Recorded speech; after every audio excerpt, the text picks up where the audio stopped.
चला good evening. चलो Jawahar Navodaya fighters. चला good evening good evening good evening. अरे कमेंट दिसणार चालल्यात. एकच मिनिट. एक मिनिट. ओके चलो थांबा.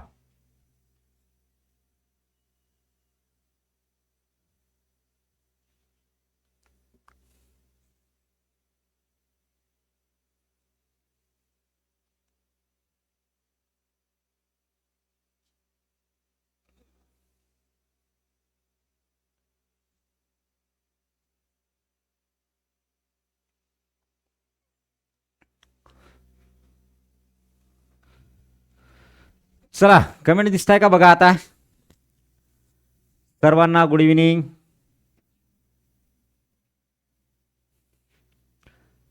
चला व्हिडिओ प्ले आहे का बघा.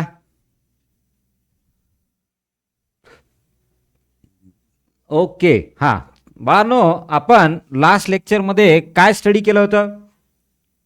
संख्यांची ओळख. बरोबर आहे. एकदा लास्ट लेक्चरमध्ये जा बरं. तुमच्या नोटबुकमध्ये चेक करा. मी एक मिनिट चेक करतो इथे. हां लास्ट लेक्चरमध्ये बघा.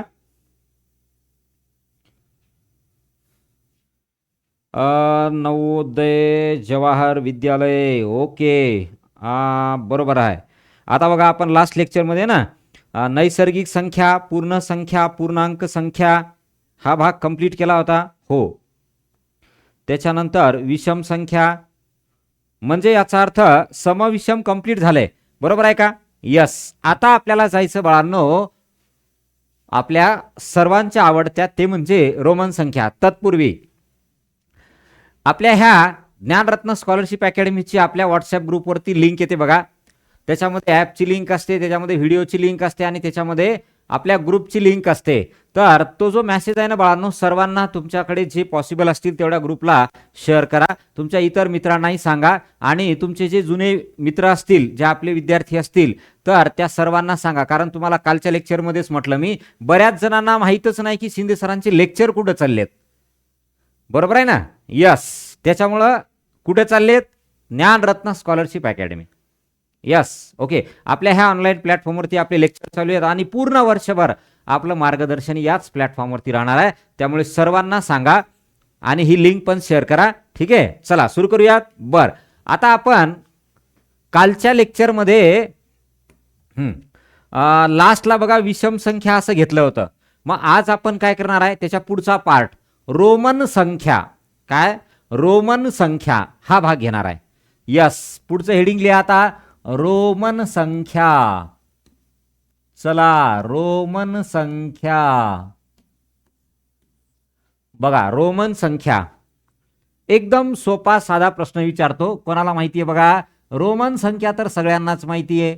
मग प्रश्न काय असेल. Roman number. मग प्रश्न काय असेल बर.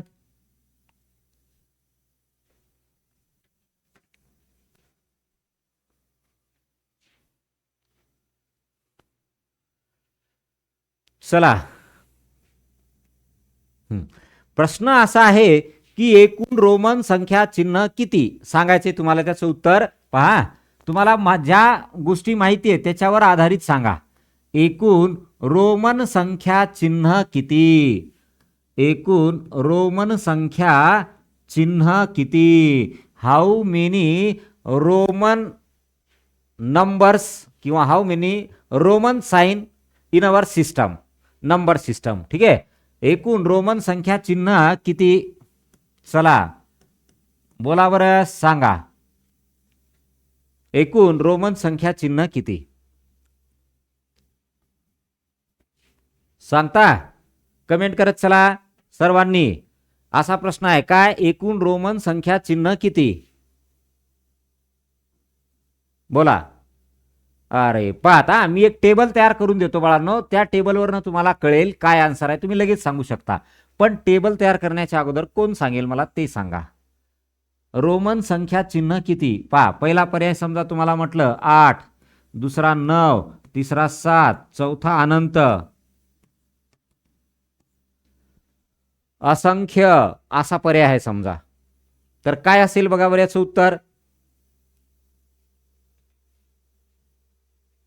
बोला याचं उत्तर काय असेल?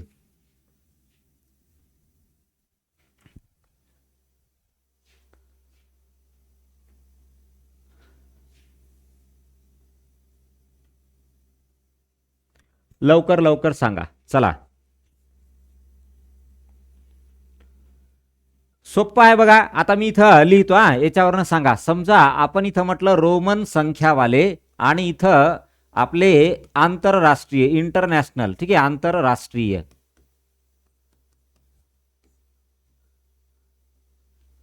पहा आंतरराष्ट्रीय. हम्म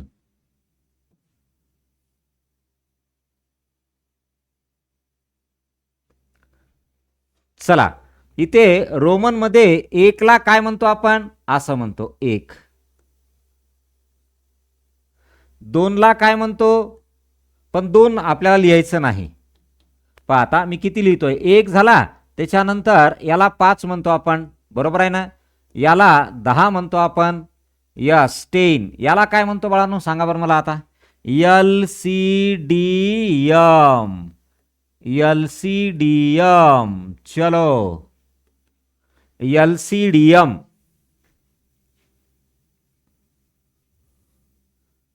हा LCDM.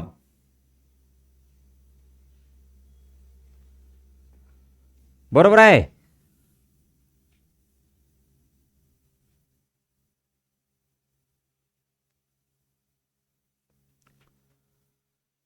आता याच्यामध्ये तुम्ही LCDM वाले आहेत ना, हे तुमच्यासाठी काही जणांना नवीन वाटतील पण लई सोपे आहेत बघा.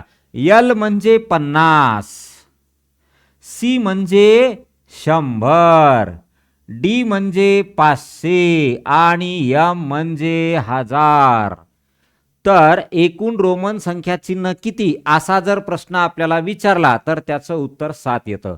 मग ते 7 कोणते? पहा ते 7 हे वाले, हे 1 5 10 LCDM वाले 4, म्हणजे टोटल किती झाले? 7. मग तुम्ही म्हणसाल सर असं कसं काय हो, 2 नंबर नाही का? बर 2 तर आहे, 3 पण आहे, बरोबर आहे, 4 आहे, त्याच्यानंतर 6 आहे, 7 आहे, 8 आहे. मग हे नाहीत का? 9 आहे. हे नाहीत का? हे बर का बरं नाहीत हे?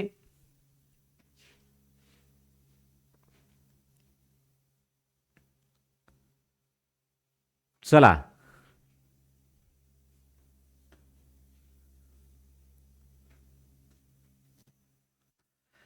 झालं का? ओके पहा आता.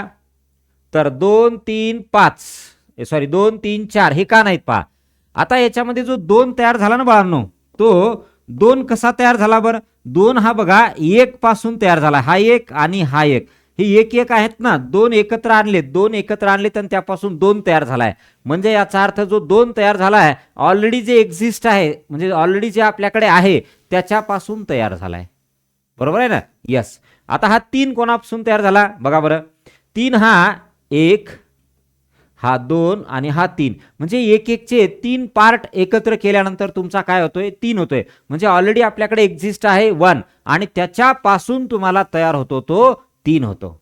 त्याच्यापासून काय तयार होतो? तो 3 होतो. राईट. यस. त्याच्यापासून तयार होतो तो 3. बरोबर आहे. ओके चला बर आता पुढे पहा बरं. समजा मी हा 4 म्हटलं, तर 4 कोणापासून तयार झालाय? पहिला 1 आहे आणि नंतरचा 5 आहे. पहिला 1 आहे, नंतरचा 5 आहे, म्हणजे 1 आणि 5 पासून 4 तयार झालाय. बरोबर आहे की नाही? त्याच्यामुळे असे आहेत ना, असे तर आपल्याला असंख्य तयार करता येतात, असंख्य तयार करता येतात. बरोबर आहे.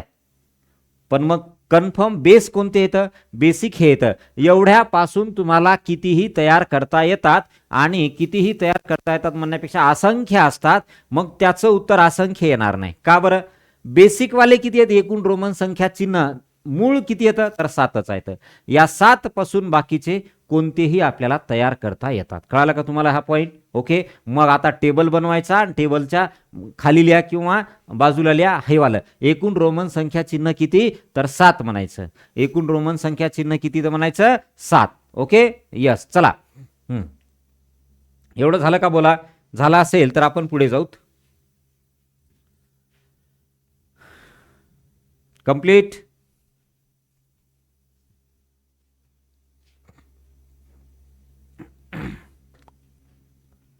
चला कंप्लीट झाले का?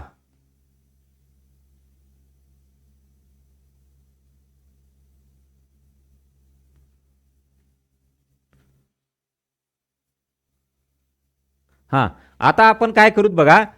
याला 4 का म्हणायचं है ना, त्याच्यानंतर याला 9 का म्हणायचं, याला 8 का म्हणायचं, ते जे आहेत ना ते नियम आपण बघूत आता. बरं, तुम्हाला मी जर म्हटलं, एक साधं एक्झाम्पल अगोदर पहा. तुम्हाला जर म्हटलं मी मला 10 दाखवा, तर तुम्ही 10 असे काढता. ह्याला 10 म्हणतो आपण, बरोबर आहे. तुम्हाला म्हटलं 20 काढा, तर तुम्ही असे काढता. तुम्हाला म्हटलं 30 काढा, तर तुम्ही असे काढता. मग याला काय काढणार? याला काय म्हणणार? बोला, याला आपण काय म्हणणार? चला सांगा, याला आपण काय म्हणणार? बर, याला जसं 30 म्हटलं, ह्याला 40 म्हणणार का? नाही, याला 40 म्हणता येणार नाही. हे चुकीचं आहे. 40 म्हणणं याला चुकीचं आहे. बर, त्याच पद्धतीनं पाहता, 1 असेल तर त्याला असं म्हणतो, 2 असेल तर त्याला असं म्हणतो, 3 असेल तर त्याला असं म्हणतो. मग 4 असेल तर अशा 4 रेषा येणार नाहीत का? 4 येणार नाहीत का? नाही येणार. का बरं येणार नाहीत? 4 रेषा का येणार नाहीत ते सांगा मला. बोला, ह्या 4 रेषा येणार नाहीत, का बरं येणार नाहीत? ह्या 4 रेषा जे आहेत ना, काय येणार नाहीत? याचा नियम आहे बाळांनो. काय नियम आहे?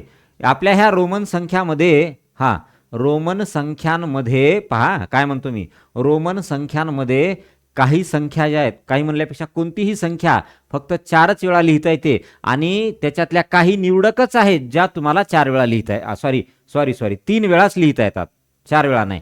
काही संख्या याच्यातल्या आहेत ना, किंवा असं म्हणायचं वाक्य की कोणतीही संख्या रोमन संख्येमध्ये 3च वेळा जास्तीत जास्त लिहिता येते, बरोबर आहे. मग त्याच्यातली कोणतीही म्हणण्यापेक्षा काही ठराविक आहेत, त्या ठराविक आपल्याला महत्वाचं आहे. म्हणजे हे जे रूल आहेत ना, हे कसं लिहितात, काय लिहितात, ते रूल आपण स्टडी करूयात. ओके, XL 40ला राईट 40ला काय लिहिणार? XL. म्हणजे कसं बाळांनो, हा 50 आणि मागे 10 म्हणजे वजा करायचं असतं. मग हे जे रूल आहेत ना समीर बेटा, हे जे रूल आहेत ना, हे आपल्याला आता स्टडी करायचे. करेक्ट आहे. चला पुढे. मग आता मी याचे काही रूल लिहितो बघा, रोमन संख्यांचे काही रूल लिहितो. पहा आता, रोमन संख्यांचे काही रूल आहेत बघा. कोणते रूल आहेत? महत्वाचा पार्ट बघा काय काय आहे. चला या इकडे. आता याच्यातला पहिला पॉइंट बघा काय आहे. पहिला पॉइंट थांबा, आपण थोडंसं, तुम्हाला ग्रीन दिसतो का बघा बरं. पहिला पॉइंट, पहिला पॉइंट काय आहे की रोमन संख्यामध्ये कोणते कोणते नंबर आणि किती वेळा कसं लिहिता येते पहा. रोमन संख्यामध्ये बघा, रोमन संख्यांमध्ये पहा, आपण म्हणू 1, ठीक आहे, 1 हा 10, त्याच्यानंतर हा 100 आणि त्याच्यानंतर हा यम.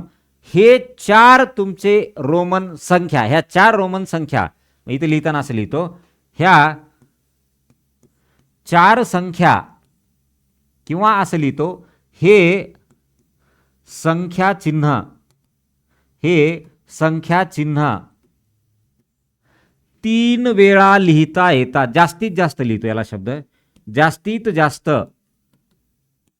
3च वेळा लिहिता येतात. जास्तीत जास्त 3च वेळा लिहिता येतात.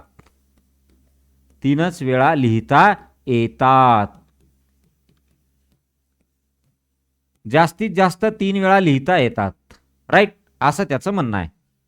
जास्तीत जास्त काय? 3 वेळा लिहिता येतात. बरोबर आहे.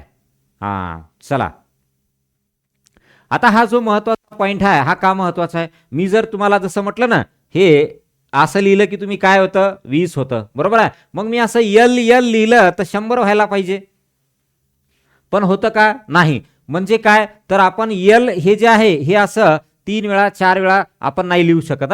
म्हणजे हे 4च अक्षर जे येतं कोणते? 1, 10, C आणि M, हे तुम्ही 3 वेळा लिहू शकता जास्तीत जास्त. राईट. मग तुम्हाला इथं खाली एक्झाम्पल लिहायचं, एक्झाम्पल लिहा. समजा आता आपण उदाहरण घेतलं ना, हे असं तर पहिले 2 लिहूत. हे याला काय म्हणतो आपण 20, याला काय म्हणतो 30. पण हेच जर मी असे 4 वेळा लिहितो म्हटलं तर याला 40 म्हणतील का? नाही म्हणत, याला 40 म्हणत नाहीत. ठीक आहे, 40 म्हणत नाहीत. तसं बाकीचे तुमचे समजा सी असेल तर याला काय म्हणणार तुम्ही 200 म्हणणार. बरोबर आहे. ट्रिपल सी असेल तर याला 300 म्हणणार. पण हे जर 4C असतील तर याला 400 म्हणणार का? नाही म्हणणार. 400 म्हणणार का? नाही म्हणणार. ठीक आहे, याला 400 म्हणणार नाही आपण, याला 400 म्हणणार नाही.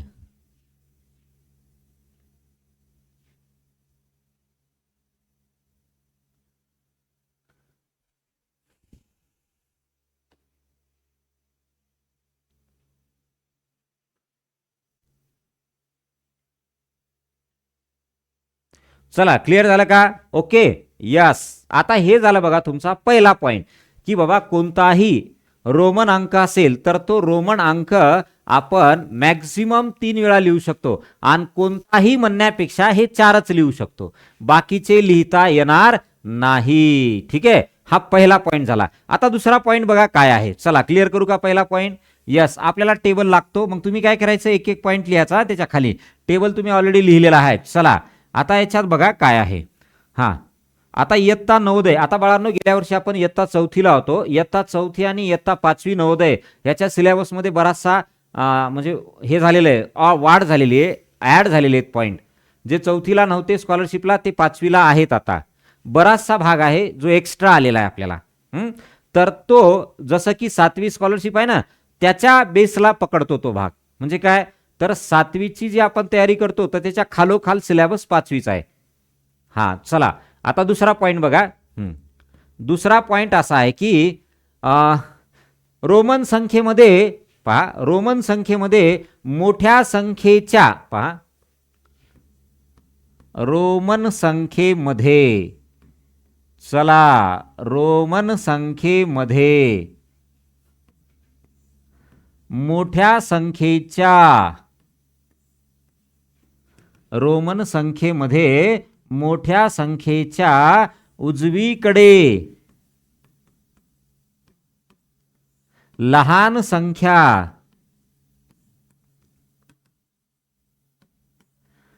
3 वेळा लिहिता येते. हे महत्वाचा पॉइंट आहे. लहान संख्या 3 वेळा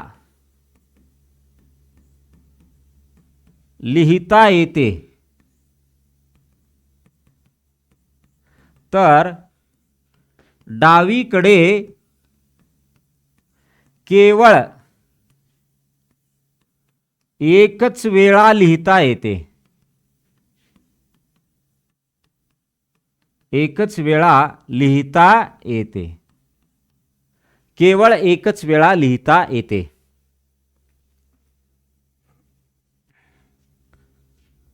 चला, केवळ एकच वेळा लिहिता येते.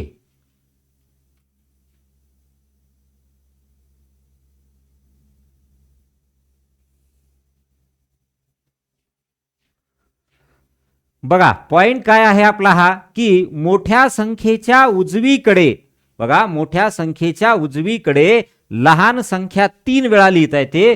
तर मोठ्या संख्येच्या डावीकडे लहान संख्या फक्त एकदाच लिहिता येते. जसं की समजा मी उदाहरण घेतो, पहा आता तुम्हाला उदाहरणामध्ये कळेल. पहा, समजा आपण असं लिहिलं, डी आहे. डी म्हणजे किती? 500, बरोबर आहे.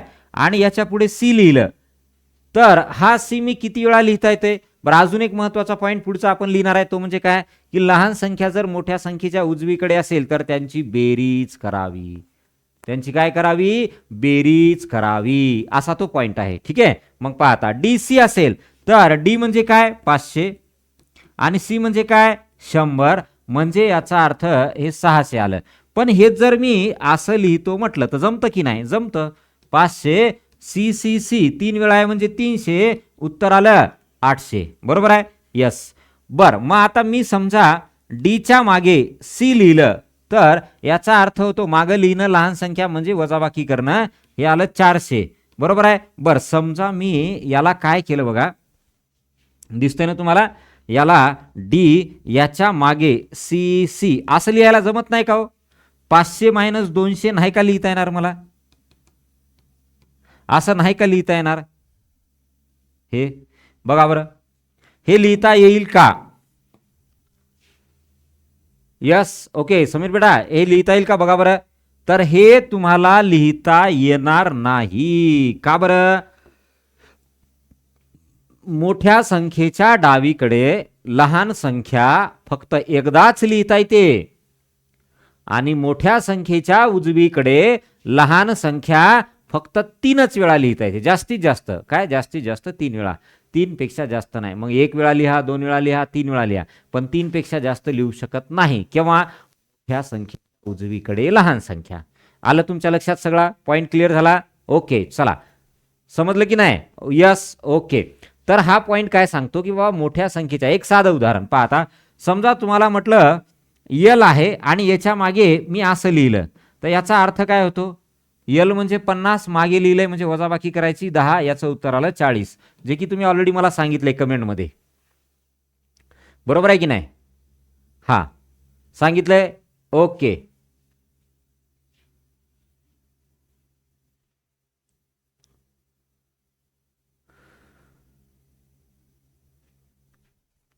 चला, झालं.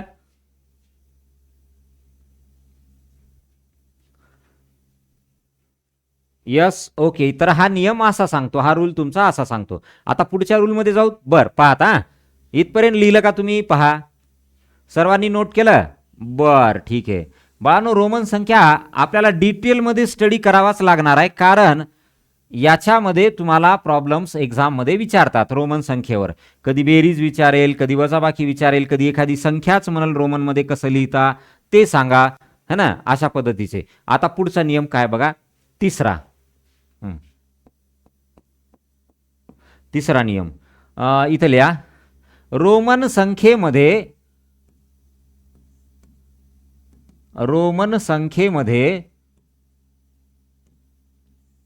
पाहता, रोमन संख्येमध्ये जर मोठ्या संख्येच्या उजवीकडे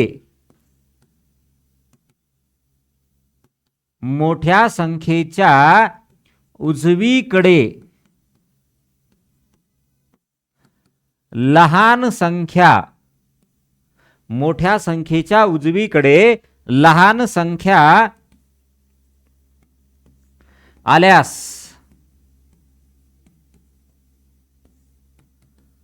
त्यांची बेरीज घ्यावी. काय घ्यावी? बेरीज घ्यावी. चला, एवढं नोट करा बरं. मग याच्यावरचे एक्झाम्पल बघूत आपण. एवढं नोट करा. चला, फास्ट होऊ द्या, नोट करा. आपला रोमन संख्या जरी हा पूर्ण भाग क्लिअर झाला ना आजच्या लेक्चरमध्ये, तरी खूप चांगले बाळांनो. मग पुढच्या लेक्चरमध्ये आपण घेऊत काय? तर मूळ, जोडमूळ, सहमूळ, संयुक्त. त्याच्या पुढच्या लेक्चरमध्ये चौरस संख्या, ट्रायंग्युलर नंबर म्हणजे त्रिकोणी संख्या, ही काय असते हे बघणार आपण. नंतर मग परिमेय, अपरिमेय, रॅशनल, इरॅशनल ज्याला म्हणतो ना, त्या नंबर्स. ओके, हा, चला, झालं का बघा. रोमन संख्येमध्ये जर मोठ्या संख्येच्या उजवीकडे लहान संख्या आल्यास त्यांची बेरीज करावी. त्यांची काय करायची? बेरीज करायची. ठीक आहे, ओके. चला, मग समजा मी एक उदाहरण घेतलं. सी म्हणजे किती? 100 आणि एक्स म्हणजे किती? 10. मग मोठं कोण आहे? सी आहे. मोठं कोण आहे? सी आहे. मग मोठ्या संख्येच्या उजवीकडे जर लहान संख्या आली, पहा काय म्हणतो, मोठ्या संख्येच्या उजवीकडे जर लहान संख्या आली तर त्यांची बेरीज घ्यावी. म्हणजे याचा अर्थ काय? या मोठ्याच्या उजवीकडे लहान आहे ना, मग याला म्हणणार 100 आणि पुढे काय? प्लस. 100 प्लस 10, उत्तर आलं 110.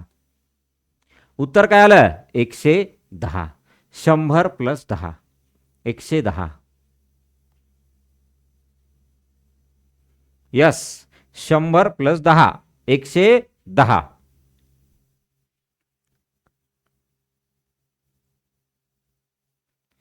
बरोबर आहे. ओके, समजा मी अजून एक लिहिलं बघा, डी आणि त्याच्या पुढे यल लिहिलं. याचा अर्थ काय? डी म्हणजे काय? 500. यल म्हणजे काय? तर 50 बरोबर आहे. 110 करेक्ट आहे. अजून चला मग डी म्हणजे काय 500, त्याच्या पुढे लहान संख्या लिहिली प्लस करा. किती आहे 50, 550. समजा यम आणि पुढे लिहिलं डी. तर बघा आता यम म्हणजे काय 1000, यम म्हणजे काय 1000 बरोबर आहे ना. यम म्हणजे 1000 आणि पुढे काय डी म्हणजे काय 500 आणि मोठ्या संख्येच्या उजवीकडे लहान संख्या असेल तर त्यांची बेरीज करा. मग 500 उत्तर आलं 1500, 1500 रुपये. का हो गया 1500, 1500 बरोबर आहे. यस, काही असो कोणतीही संख्या असो, असं नाही की बाबा तुम्हाला छोटी मोठी असं काय नाही. समजा यम आहे आणि त्याच्या पुढे एक्स एक्स दोनदा आहे. तुम्हाला माहिती आहे मोठ्या संख्येच्या पुढे लहान संख्या जास्तीत जास्त किती वेळा लिहिता येते, तर जास्तीत जास्त 3 वेळा लिहिता येते. वा वा वा, शाबास. कमेंट आल्या सर्वांच्या बघा. Okay, thank you. चला मग आता बघा 1000 प्लस काय हो पुढे 10 10 20, 1020, 1020. ठीक आहे. 1020. चला कंप्लीट. ओके, आता हा नियम तुमचा कंप्लीट झाला की बाबा मोठ्या संख्येच्या उजवीकडे लहान संख्या आल्यास आपल्याला काय करावे लागते, बेरीज करावी लागते. चला एक क्लिअर झालं. बर, अजून पुढे पाहता झालं का हे. यस, क्लिअर करू. बर, चला आता हे बघा तिसरी चौथी स्कॉलरशिप असेल, नवोदय असेल किंवा 6वी स्कॉलरशिप असेल, सगळ्यांसाठी हा भाग महत्वाचा आहे. सर्वांसाठी है ना, सर्वांसाठी. म्हणून तर आपण घेतोय संख्यांची ओळख. काय घेतोय पहिले, संख्यांची ओळख घेतोय बरोबर आहे. बर, आता याच्यातला तिसरा झाला ना पॉइंट. चौथा पॉइंट बघा काय आहे. चौथा पॉइंट. ठीक आहे. आता ह्या चौथ्या पॉइंट मध्ये थांबा, थोडस थांबा. चला चौथा पॉइंट पहा काय आहे. तुम्ही किती लिहिलं 1500. बरोबर आहे. आराध्या, त्याच्यानंतर समीर बरोबर आहे 1500 बरोबर आहे. आता बघा काय म्हणतो मी, रोमन संख्येमध्ये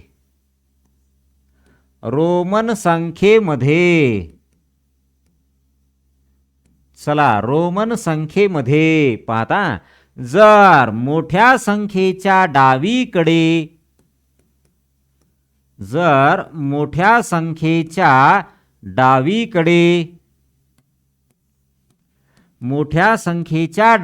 संख्या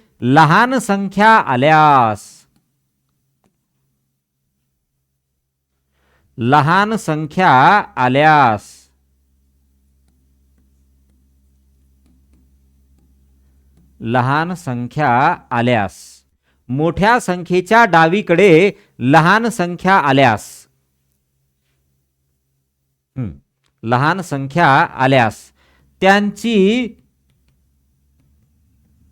वजाबाकी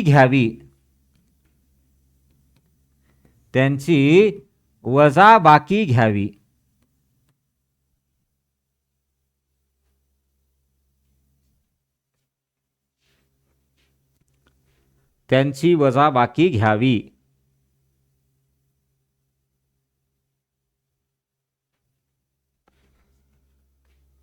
चला क्लिअर, बोला.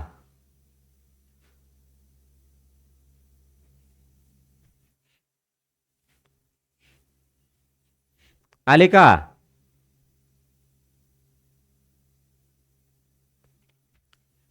रोमन संख्येमध्ये मोठ्या संख्येच्या डावीकडे लहान संख्या आल्यास त्यांची वजाबाकी घ्यावी.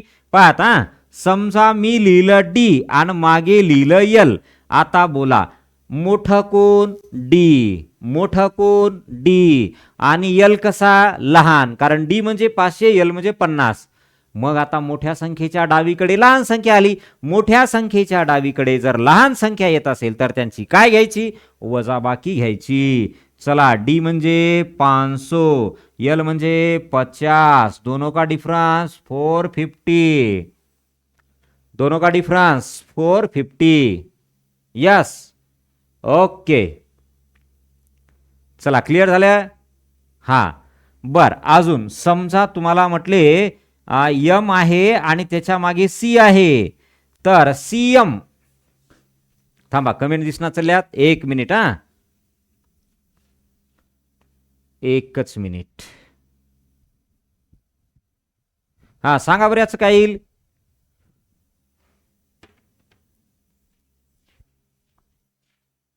याचं काय येईल बोला बरं.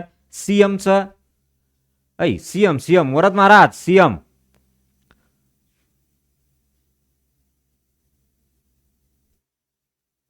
बोला सीएम.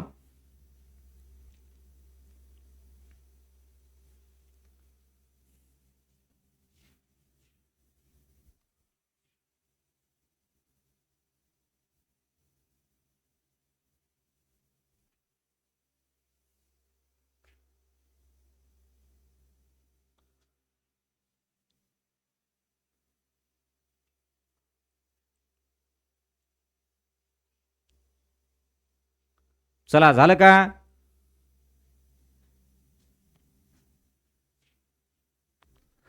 हा बाकीचे आहेत पण काही कमेंट करत नाहीयेत.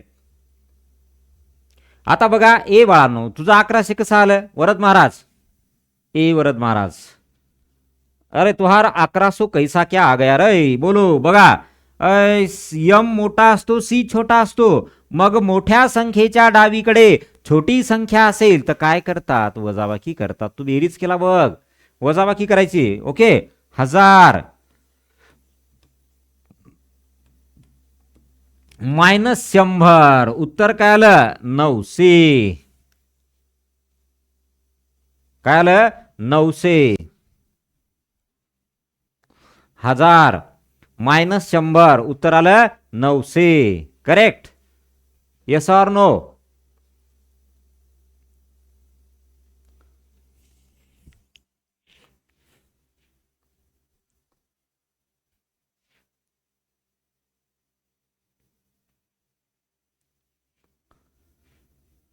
चला चला क्लिअर झालं का बोला.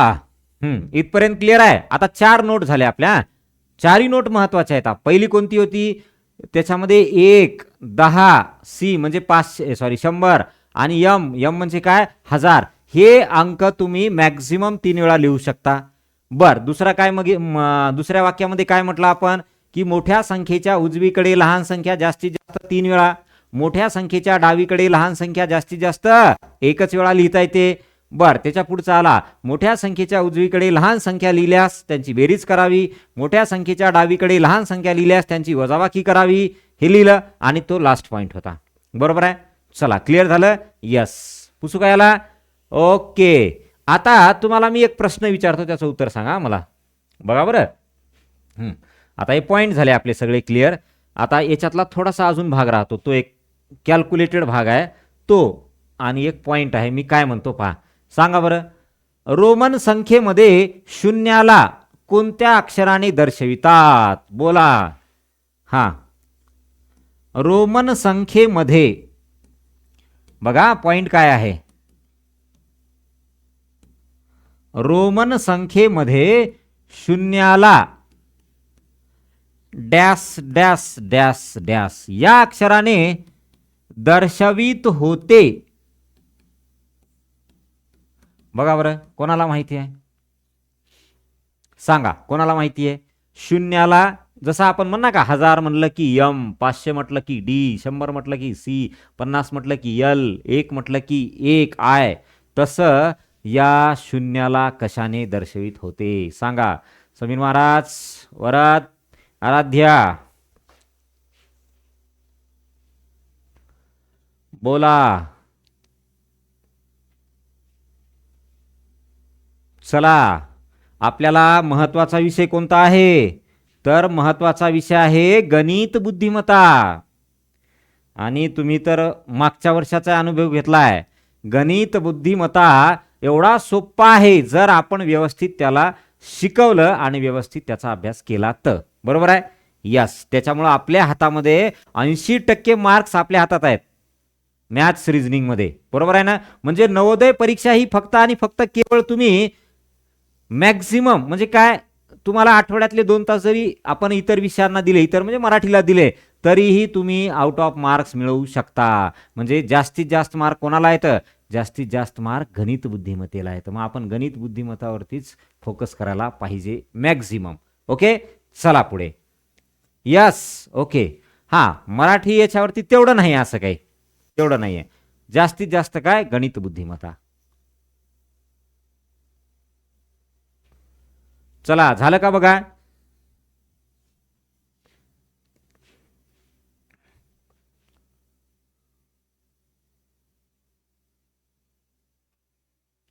अरे नाही आलं का बा? किती सोप्पं आहे बघा.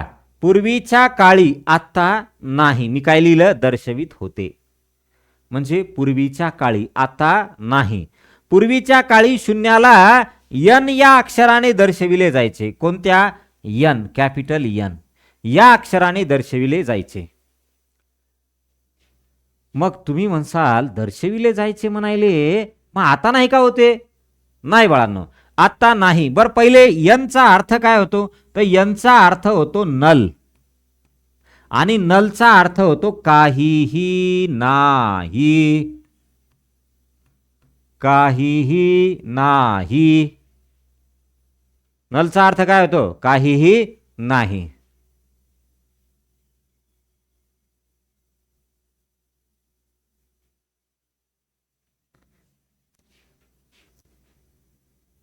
काहीही नाही. नलचा अर्थ काय होतो?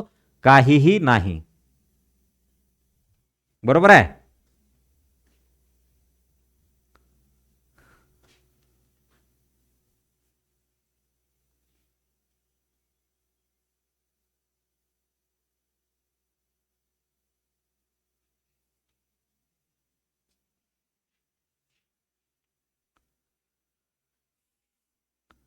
चला, नल म्हणजे काय? काहीही नाही. बाळांनो, शून्याचा वापरच होत नाही आपल्याला. रोमन संख्येमध्ये शून्याचा वापरच होत नाही. मग पूर्वी त्यांनी शून्याला यन या अक्षराने दाखवायचे, पण त्यांच्या लक्षात आलं ह्याचा काय आपण वापरच करत नाही राव. मग वापर करत नाही तर याला कशाला लिहायचं, है की नाही? मग कालांतराने त्याला काढूनच टाकले डायरेक्ट. म्हणून मी लिहिलंय दर्शवित होते. पूर्वी होते, आता नाही. ठीक आहे. मग आता ही एक गोष्ट माहीत झाली आपल्याला की बा शून्याला यन या अक्षराने दर्शवित होते. चला, महत्वाचा पॉईंट होता.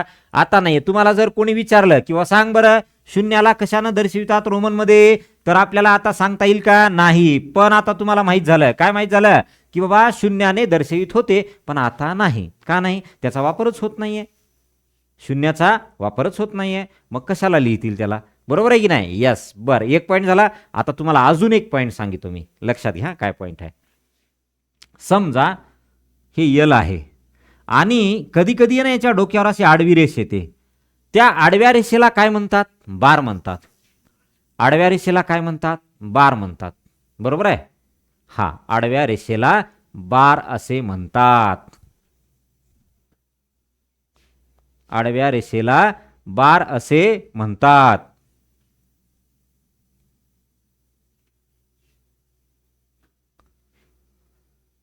बरोबर आहे का? हा, आडव्या रेषेला बार असे म्हणतात. आता याला काय म्हणणं आहे? हे बार लिहिलं म्हणजे काय म्हणणं आहे याचं सांगा बरं मला. याच्या डोक्यावरती बार लिहिलं याचा अर्थ काय होतो, किंवा का लिहितात बार? जसं की सी बार, डी बार, त्याच्यानंतर एक्स बार, यम बार. बोला. यम बार.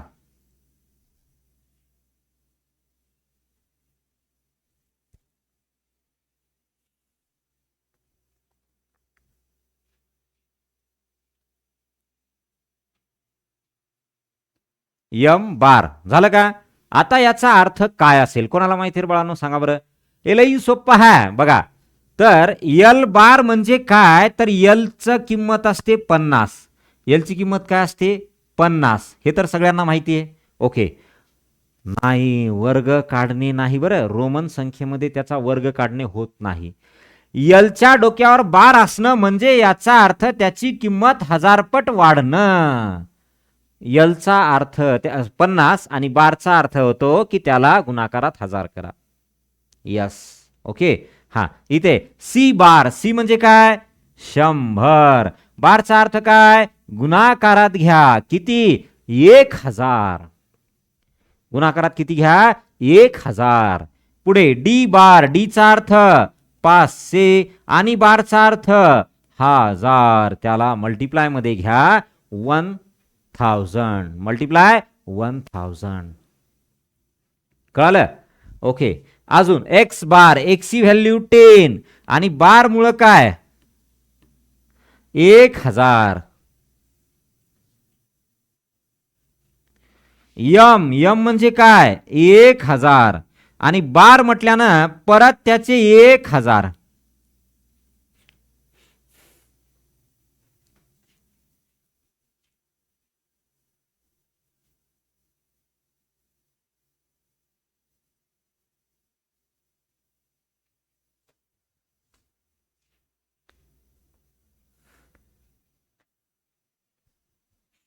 झाले? बरोबर आहे का बघा. यम बार 1000 इंटू 1000. यम बार 1000 इंटू 1000. यम बार 1000 इंटू 1000. झालं का?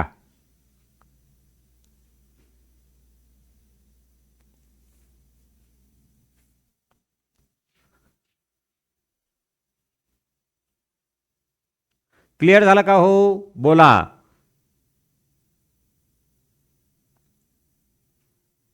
क्लिअर झालं का? 1000 इंटू 1000. आता इथे कळालं तुम्हाला बार असेल तर काय, शून्य असेल तर त्याला कशाने दाखवत. दोन गोष्टी नवीन भेटल्या पाहायला. ना आपल्याला कोणत्या बुकमध्ये दिलं हे, ना आपल्याला कोणत्या क्लासच्या नोटबुकमध्ये आहे. हे फक्त आपल्या ऑनलाईन प्लॅटफॉर्मवरतीच तुम्हाला मिळेल. म्हणून कोणताही चॅप्टर शिकताना त्याला असं शिकायचं की तो भविष्यात स्पर्धा परीक्षेला जरी गेलो आपण तरी आपल्याला तेच असलं पाहिजे. म्हणजे हे जर मी तुम्हाला आता सांगितलं तर तुम्ही कुठेही जा पुढे, तुम्हाला याच्या व्यतिरिक्त रोमन संख्येमध्ये वेगळं काहीही नाही. ओके, चला इथपर्यंत क्लिअर झालं. बर, आता महत्वाचा कन्सेप्ट असा आहे, एक रोमन संख्या बाजूला ठेवा. पहा, समजा तुम्हाला ए बी दिलं, एक्स वाय दिलं, तर तुम्ही काय घेता याच्या मधात चिन्ह काय घेता बघा बरं. असं घेता का तुम्ही ए गुणिले बी, एक्स गुणिले वाय, बरोबर आहे असं घेता ना. पण ते जर समजा रोमन मध्ये असेल तर यम आणि पुढे काय डी, तर याला यम गुणिले डी घेता का तुम्ही? असं घेता का? नाही. रोमन मध्ये जेव्हा दोन संख्यांच्या दरम्यान कुठलंही चिन्ह नसतंय, पहा काय म्हणतोय, रोमन संख्यांमध्ये जेव्हा दोन संख्यांच्या दरम्यान कुठलंही चिन्ह नसतंय तर त्याच्यात गुणाकार घालायचा नाही, गुणाकार घुसवायचा नाही, मल्टिप्लिकेशनचं साइन ऍड करायचं नाही मधात. रोमन संख्येमध्ये तसा रूल नाही. ठीक आहे, आलं लक्षात? बाकी तुम्ही असं लिहू शकता, पण रोमन संख्येमध्ये तसं लिहिता येत नाही. प्लसचं साइन म्हणता येणार नाही, कारण मागे असेल तर मायनस घ्यावं लागतं. ठीक आहे, जसं यम डी असेल तर तुम्ही काय म्हणता, मोठ्या संख्येच्या उजवीकडे लहान संख्या आहे तर तुम्ही काय घेणार, प्लस 500 करणार. म्हणजे काय आलं 1500. बरोबर आहे. आणि तेच जर समजा यम मागे डी असेल तर 1000 मायनस 500, तर उत्तर काय आलं 500. 1000 मायनस 500, उत्तर काय आलं 500.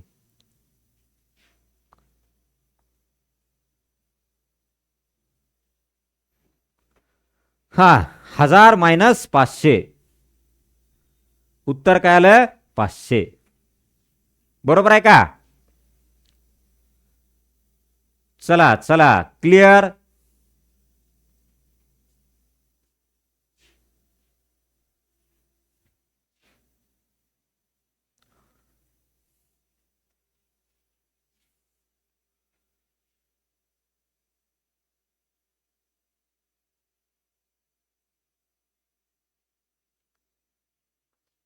झालं का? ओके.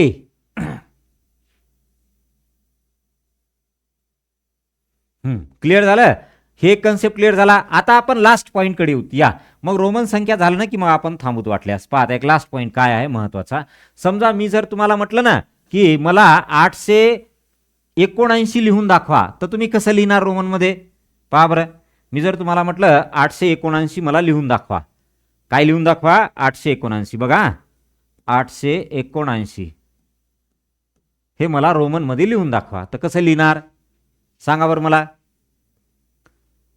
879 रोमनमध्ये कसं लिहिणार?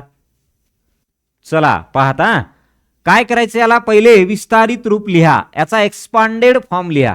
एक्सपांडेड फॉर्म काय असतो? 870 प्लस 9. हा, मग 800 ला कसं लिहिणार आपण? डी म्हणजे 500, 1 2 3, 100 100चे 3 म्हणजे 800. 70 ला काय लिहिणार? यल म्हणजे 50 आणि पुढे हे 10. तर हे 70 प्लस हे म्हणजे काय? तर असं प्लस नका मधामध्ये, फक्त असंच लिहा. राईट. मग तुम्ही याला म्हणू शकता D C C L X X आणि पुढे हे, असं तुम्ही त्याला म्हणू शकता. ठीक आहे, याची ग्रुपिंग पाडायची असते अशी. तर हे असं कळालं का? आता हा जो प्रॉब्लेम आहे ना, आपण नंतर आपल्या याच्यामध्ये रेग्युलर लेक्चरमध्ये घेणार आहे. त्याचबरोबर समजा तुम्हाला असं दिलं आणि डिवाइड बाय असं म्हटलं, तर याचं उत्तर काढता आलं पाहिजे. 27/3 9 येतं. Yes, right right right. तर हे असं आपल्याला मांडणी सुद्धा याची करता आली पाहिजे. या पद्धतीनं असतं आपलं रोमन संख्या. कळालं तुम्हाला? बरोबर आहे का? डन. यस. मग या पद्धतीनं बाळांनो आपण स्टडी करणार आहे. प्रत्येक चॅप्टर एकदम असा खूप डिटेलमध्ये स्टडी करणार आहे. मग तो आपल्याला भविष्यात कधीही आला तर कुठंही आपण त्याच्यावरचा प्रश्न चुकला नाही पाहिजे. बघा अशा पद्धतीनं आपण स्टडी करणार आहे. ओके, चला झालं का इथपर्यंत? क्लिअर? Yes yes. ओके, चला लिहिलंय बाळांनो. आपल्या ग्रुपला एक ही लिंक येईल खाली. आता ही लिंक तुम्ही इतर ग्रुपला तुमच्या शेअर करू शकता. तुमच्याकडे जे असतील ना त्या लिंकमध्ये व्हिडिओची लिंक असेल, ॲपची लिंक असेल, व्हॉट्सअप ग्रुपची लिंक असेल, खाली कॉन्टॅक्ट नंबर असेल. ज्यांना काही डाऊट असेल किंवा काही शंका असेल त्यांनी त्या कॉन्टॅक्ट नंबरवर कॉल करू शकता. इतरांनाही तुम्हाला वाटलं तर त्यांना ते सांगू शकता. तुमचे जे काही शाळेमधले असतील, कुठलेही मित्र असतील त्यांना सांगा आपला सिलेबस ॲक्च्युअल आता स्टार्ट झालेला आहे. आपली परीक्षा डिसेंबरमध्ये होते, आपल्याला फार कमी वेळ आहे.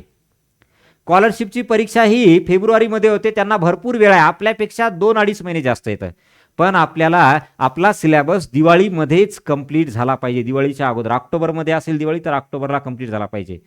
ठीक आहे, मग त्यावेळेस आपला सिलेबस कंप्लीट झाला तर शेवटच्या 2 महिन्यामध्ये आपण काय करणार? फक्त रिव्हिजन आणि टेस्ट. Okay, yes. त्यासाठी ना बाळांनो आता आपल्याला थांबता येणार नाही. आपल्याला सिक्वेन्सनुसार आता रेग्युलरली आपला सिलेबस स्टार्ट झालेला आहे. इथून पुढे कंटिन्यू करावं लागणार आहे. म्हणून तुमच्या मित्रांना सांगा आणि वेळ कमी असल्यामुळे लवकर जॉईन करायला सांगा. ओके, चला आलं इथपर्यंत लक्षात? क्लिअर झाला आजचा concept? Yes. Okay, done. Yes, चला थांबूत मग. Okay, thank you.